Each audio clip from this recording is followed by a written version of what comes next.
Welcome to the Jux Podcast. Welcome to the Jux Podcast. Welcome. Yo, welcome to another episode or video of the Jux Podcast. I'm your host, Profhit. You dig? For those of you who are new, I just basically give my rap on news surrounding hip hop, a little bit of politics, a little bit of gossip, and everything in between. And for people that's been here for a minute, for my peoples, my followers, was Zam. So I wanted to make a quick video about how I rate my album reviews and the criteria I use to rate these album reviews. So just picture, if you will, man, like I just finished listening to one of the greatest opening tracks to a classic album. It was Diggable Planets, It's Good to Be Here, and it's on their debut album, Reaching. But every time I just want to be in a good mood and feel relaxed and just feel that good energy, that's one of the joints I go to, that album itself. But, you know, it's just so laid back. It's doom, doom, doom. I believe this intro, the tiki tiki buzz. Meet me at the track with the nickelbacks. Yeah. So, yeah, check that out. Y'all get a chance. Diggable Planets. Great hip hop group. Man, they dropped something new today. I'll copy it. Yeah, so the album review. Basically, I was going to give you guys, I've only done one review so far. That was Snoop Dogg's Missionary album, basically with Dr. Snoop and Dre's album.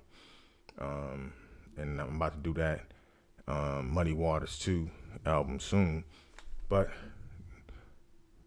before I move forward with dumb reviews, I thought it'd be appropriate to give you guys the criteria I use to rate my reviews. All right, so for an album review, I break down the album. Each track is broken down by 5 different categories. And these 5 categories are production, 1, lyrics, 2, 3, conceptuality, 4, replay value, and 5, flow. And in no particular order, but I'm usually just doing it because that's how I can. I guess that's the first thing I wrote down. So production, I am listening for just the sonic value. Diggable Planets, It's Good to Be Here sonically. It's a beautiful landscape. It's jazz infused with hip hop, and jazz is hip hop. Hip hop is jazz, But so production, I'm looking for the sonic quality, whether it's live instrumentation, effort, movability. How does it make you feel? And then I go on to lyrics. Lyrics, I'm looking for cleverness, entendres, metaphors, similes, punchlines, wittiness. That wow factor. Then conceptuality. How does the song correlate to the title of the song and the relationship to the title of the song?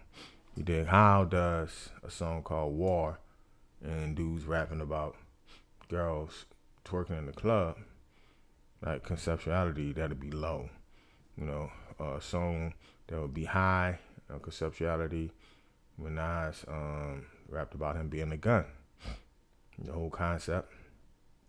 He starts out saying I'm a gun, and he goes on and rap about it. That was on the It Was Written album. Can't think of the title of the track right now.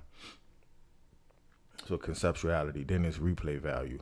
How much do you want to hear that song again? Is it something that's like that you think the artist used as filler, or is something that you would be really interested in listening to again? And then finally, flow. Your cadence, were you in the pocket? The style, was it slow, fast, on beat, syncopated, or you're riding the beat, etc. And if I find out that you didn't write the song, I take points off of your flow because you didn't create the flow. So basically, that's it. The album reviews is broken down into production quality, lyrics, conceptuality, replay value, and flow. Now, I basically rate each song and give each song a number. Then I add up all of the numbers and divide it by the number of songs. So, for instance, if it's 10 songs, and each of them got was rated a 3 overall per song, and you add them up, that'll be 30 divided by 10, it'll be 3. So that album will be considered a 3 out of 5. Now, once I determine what your album rating is it will fall into 5 different categories. All right, anything that's 4 point, and I grade up. So if it's a 4.5, it goes up. If it's a 4.4, it goes down. So if it's a 4.5 and higher, it's an instant classic. That's a 5. A 4 is rated a that's my ish. A 3 is rated in my rotation, replayable. It's a song that you think is replayable, an album that you think is replayable. This is for the whole album.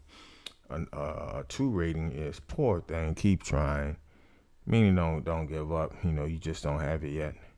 And a 1 is don't quit your day job. So for the Snoop album, I think it was a 3.9. Rounded up, that's a 4. That's my ish. It wasn't an instant classic, of course. For me personally, the outlets that I've did the research on shows that Snoop didn't write all of those songs. He maybe wrote 3 or 4. So he had a ghostwriter, and that's fine. So you got to take some off for his flow on those songs. So that was that's my ish. So there you have it. How I rate the songs, my album reviews. I break it down into 5 categories: production, lyrics, conceptuality, replay value, and flow. I give each one of them a number, rating, 1 through 5 for each category, and this is per song. Then I add it all up and divide it by 5 to determine what that song actual score rating is. Then I would do that for each song, and once I get to the end, I add up all of the songs and divide it by the number of songs. Whatever that number is, I then bring it over to the rating system, and if it's a 1, you get a don't quit your day job. If it's a 2, you get a poor thing, keep trying. If it's a 3, you get in my rotation, replayable, something that you'll play, you just feel like it. And it may actually, once the album stews a little and settles, it may, some of these scores can increase. That's my ish, which is meaning that's a very, very good, almost great album. And then instant classic, ending off with an instant classic. Then of course I add all that up, and it's determined. Then that's determined what you have. So in my rotation is a 3 out of 5, poor thing, 2 out of 5, don't quit your day job, 1 out of 5. That's my ish, 4 out of 5, and a 5 is an instant classic. So be on the lookout for the next album review. Let me know albums y'all think I want to review. I know I'm doing that Redman, Muddy Waters 2 album next. And then from there, I might go back and do the Cube album, the Man Down album, Daz Diligent dropped the album, Dilly the Dog, the Kendrick album. It's just so much, man. Music is plentiful now, and that's a gift and a curse. That's why some dudes are dropping classics, some dudes are just dropping that mid. But either way, I have something to review, and hip hop is alive. All right, so song of the day for me was Addictable Planets. It's good to be here. Just made me feel in a good mood to come in here and drop another video. That's all I have for you right now. Of course, like, share, subscribe the video. Turn on your notifications so you're gonna be notified when I drop another one. Be on the lookout for me dropping videos more frequently. Be on the lookout for the Muddy Waters 2 album review. Go to Amazon and buy a copy of my book wRap, A Juxtaposition of the Eras. And that's it. Until next time, peace.